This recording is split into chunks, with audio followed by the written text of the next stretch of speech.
This is the Red Podcast. The Red Podcast, the marketing podcast for experts. If you're somebody with a message to spread, you want to grow your audience, make more money with that message, this is the podcast for you. I'm talking about you, a guy with a book, podcast, a speaking career, at least when we're not in quarantine. I've been building audiences for a long time, mostly with musicians. A lot of them you've heard, some of them you hadn't heard. Now I'm doing it for people like you, people with, let's say, more important messages than just making people feel good. Not to downplay the musicians, but at this point in my life, I'm looking to do something different. Thank you for being part of it. I've got part 2 with Zita Christian, the oldest podcaster that I know. That is coming up. Apologies for the delay. With so much going on in the country right now, I've been sitting on this next episode thinking that I might have a special episode that really talked about what's happening right now with Black Lives Matter and some of the changes that we're seeing.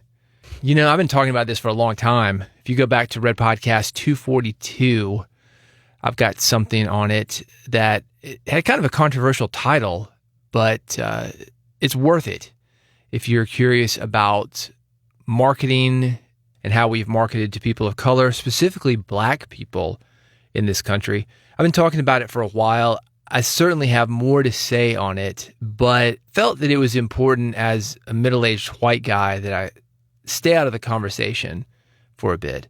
I'm coming back with this episode right now because, in a way, this episode is one of the best things that you can do as a podcaster if you are concerned about this situation, about equity, about treating people well. Zita and I talk about interviewing. We continue that discussion about having people's voices heard. And I think by listening to this, you will become a better interviewer. And if you want to, with those skills, you can go out and interview whoever you want, telling the stories that may not be getting out like they should. That's really the great thing about podcasting. It's not like broadcasting. Broadcasting, you got to have something for everyone, and nobody's truly happy. Sort of nameless, sort of faceless. You can't remember it. But podcasting, you can really narrow down. Think about that as you listen to Zita Christian, the oldest podcaster that I know. You've got to show that you were in there, that you were fighting for your place. If you want the good stuff, you've got to take the risk to go get that good stuff. And how else do you find out how good you are? That's like you being a solo podcaster or you being a solo host. Had you not taken that shot and the opportunity when it came up, you wouldn't know how good you are. And you wouldn't know how good you are in ways that you need to improve, but also how good you are, in that you came in there with a lot of great skill. You were able to get through that first one without too much trouble, it sounds like. What I find, David, is from listening to other people in various podcast groups talk, there's an insecurity that I see a lot of people have that prevents them from really jumping in. I don't have that. Are you talking about what they call imposter syndrome? Yeah. I don't either. And you know why I think I don't have it? Is because I have worked to get where I am. I was doing episodes for 10 years before I jumped into solo podcasting. And with you, you've got writing, you've got television. It's an incremental thing. It's like you're not going to get on Oprah or you're not going to get on a nationwide network the first day. You've got to do those reps in AM radio, podcasting, and this is it. Yes, and right along with that, it's not a matter of saying, oh, well, now I've arrived because I don't feel imposter syndrome. Now what happens is I look at a television interview or I listen to a podcast episode and I can pick out, oh, that wasn't good. Here's an area where I can fix. I'm going to change the format of this a little bit. And I don't sit back and go, oh, you were such a jerk. Oh, you did such a terrible thing. Oh, that's so awful. I don't feel that at all. The self-talk you're talking about, negative self-talk, yeah. Yeah, and it's not a matter of, oh, I'm a Pollyanna. It's not that. I look at it and go, every attempt offers an opportunity to get better. I want to keep finding those opportunities to get better because I think if I don't, I won't like it. Let's talk about where that comes from, because for me, I think it came up from when I was a musician. That's how you got better. Like we didn't have things like YouTube where we could go out and find these guys who were unbelievable and they were only 9 years old, and we didn't have that comparison thing. Of course, I had comparison to people here in Nashville, great guitar players here, but they could explain it to you, they could work with you. And I could see that if I were to put the work in, I would get better. Now, you had writing, playwright, you had some other stuff. Where did that come for you, where you were okay with like putting in the work and seeing that incremental betterment? You seem very comfortable with jumping in and not being that great. Oh, yes. And being okay with putting in the work and realizing that it's going to take a little bit of time. Where did that come from? I think that came from just the way I was raised. If you don't fail at things, you're not trying. And in the area of being able to feel comfortable speaking or putting my words on paper, okay, now I'll look at astrology and I've got the planet Mercury, the god that represents it's the archetype of the communicator. I've got that sitting right on my ascendant, which is the point of here's my identity. So whether or not you believe in astrology, I can look at that and go, my purpose in life is to communicate. Now, I didn't know that when I was a kid or as a teenager or in my 20s, 30s, 40s. It wasn't until I was writing books and magazine articles and realizing how much I really loved that. I thought, yeah, this feels natural. It doesn't feel like I'm trying to do something I'm not. It feels more like I'm stepping into my own skin. I found my skin. Well, you talked about having intuition, and I think that's part of it. Yeah. When it feels like something you're drawn to. Yes. When you are drawn to it. It's funny you mentioned astrology. I have the same birthday, not date, but the day of the year as Stephen King. And you look at these things, and it's like, you're also the same birthday as Stephen King. And I always thought about that with me. Every time that comes around, when I see that, Stephen King's birthday today, oh, it's also my birthday. I was like, well, Stephen King's a writer, and I mean, I've written books. I guess I'm a writer. But I've always wondered that, like how we come into the world, like what is it that's it's not that it's set in stone, but we talked about earlier, like the skills you come in with to podcasting. You come into the world with a skill set, I guess what you're born with, what's natural to you, but also because of things like your parents. Yes, and if you look at you and Stephen King, both Virgos, Virgo is one of those signs that is ruled by Mercury. Oh, there you go. So there you go. And there's that energy of the communicator wanting to express through some kind of a medium that is detail-oriented, because Virgo is very detail-oriented. It's the ultimate diagnostician, whether you're diagnosing how to build suspense or how to help people market a podcast. The details are critical. And right. Mercury ruling Virgo, I don't know where you have your Mercury in your chart. I'd have to look that up. But Mercury by default rules Virgo. This is so interesting you bring up astrology, because that's one of the things I wanted to talk to you about. Not astrology per se, but you're coming in with these skills with you.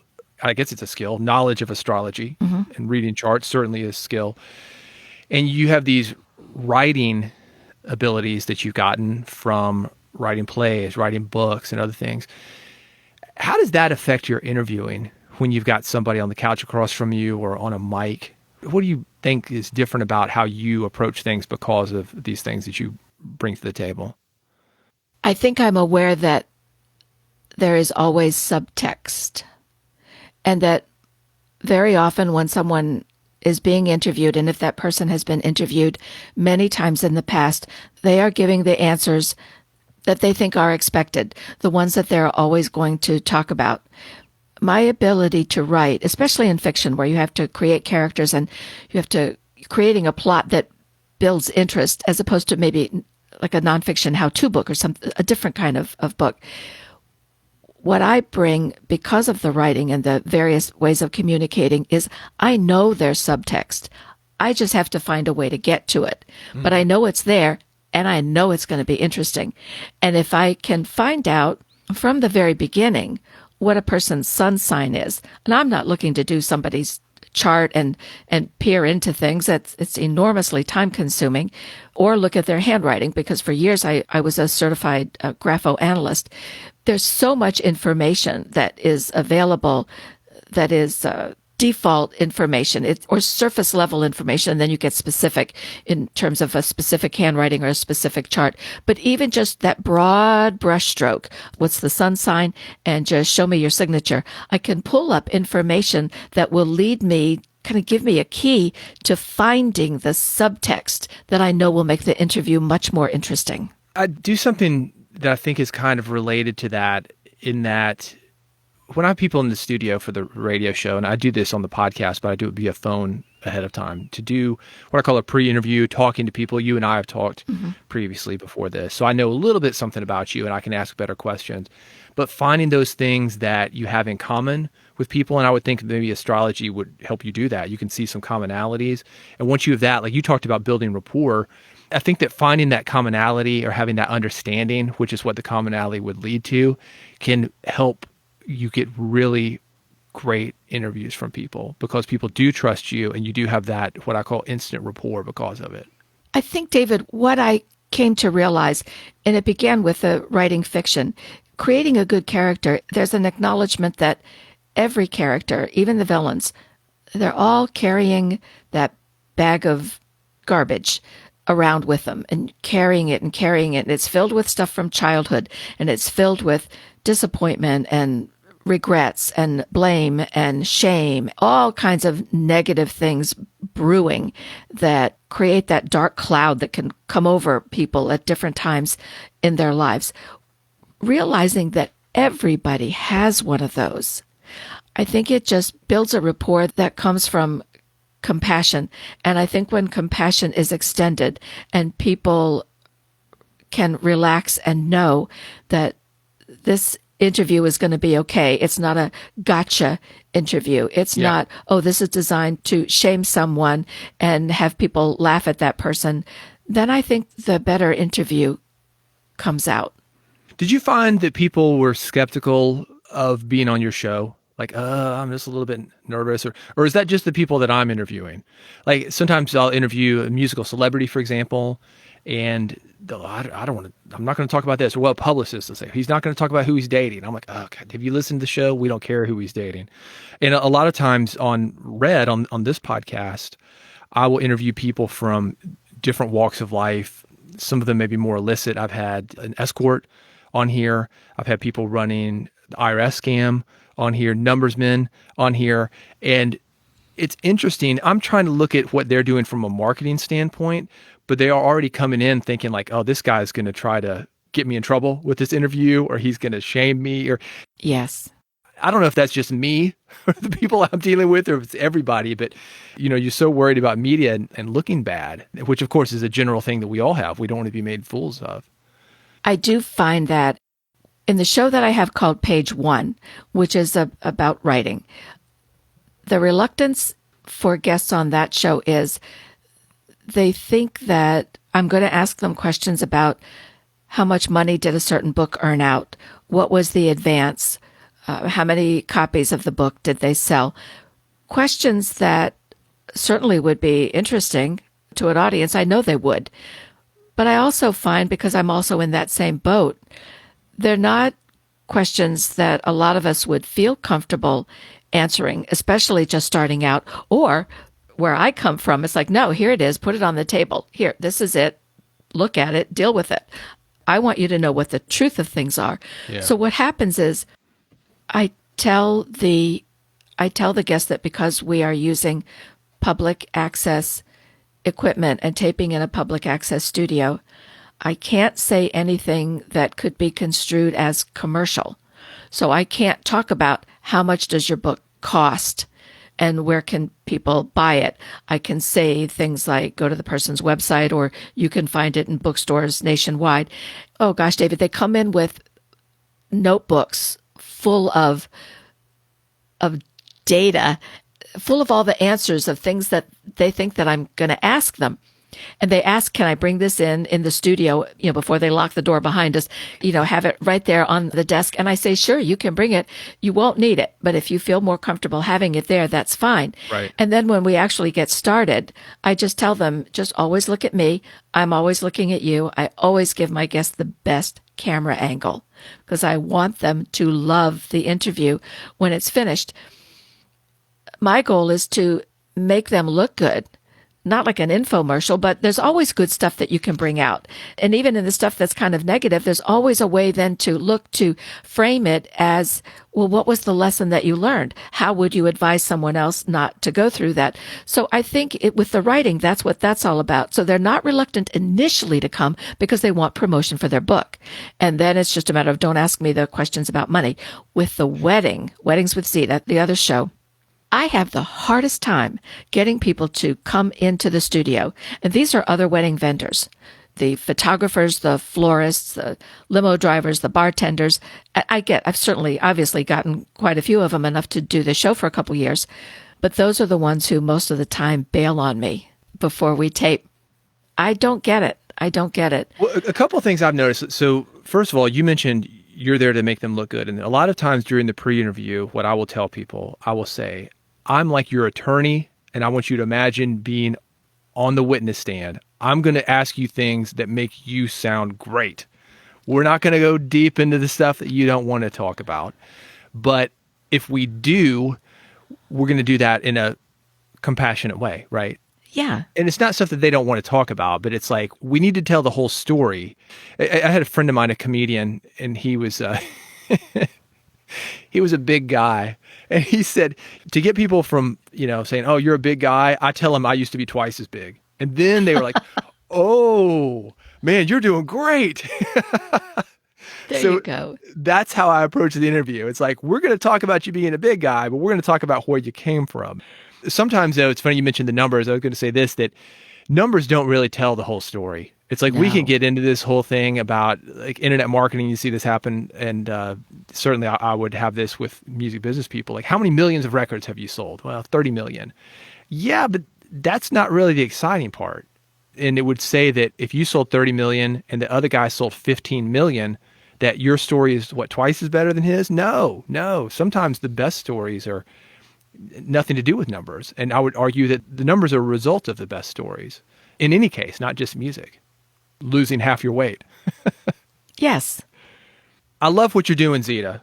I think that it's such an inspiration for older podcasters, but I think for all podcasters. I think your approach to things, your compassion towards other people, guests and other people that I've seen you interact with is unbelievable. And it's been inspiring to me. And it's something that it makes me want to be a better person. When David, thank you. See you interact with people. And that's one of the reasons that I want to have you on here, because I don't know. I just think that too many people get caught up when we're talking about podcasting or putting content out. We get caught up in the tech, or we get caught up in how many likes does it have, or what are the metrics about it. And what we lose is we lose the true human connection. And I think that if we had to say, what is the best part about podcasting? It's not spreading a message. It's not making money. It's not doing it from your pajamas in your house. All that stuff is great, but it can bring people together in a way that we weren't able to with broadcast radio, with television, with print media, or anything that we've had previous to this. What I have found is there's a surprising intimacy. It surprised me because I'm doing this from my office at my desk. There's nobody else in the room. I can't see who's listening. And yet, based on the results, based on emails that I've received, based on comments I've received from people, I feel that there's an intimacy that is created, from putting a podcast out there. And that's a beautiful surprise. I want to touch on one thing. We started talking about tech, and the way we are doing this, just to bring you in on the behind the scenes of it, we're taping with something called Squadcast, which is more or less something that connects two computers together.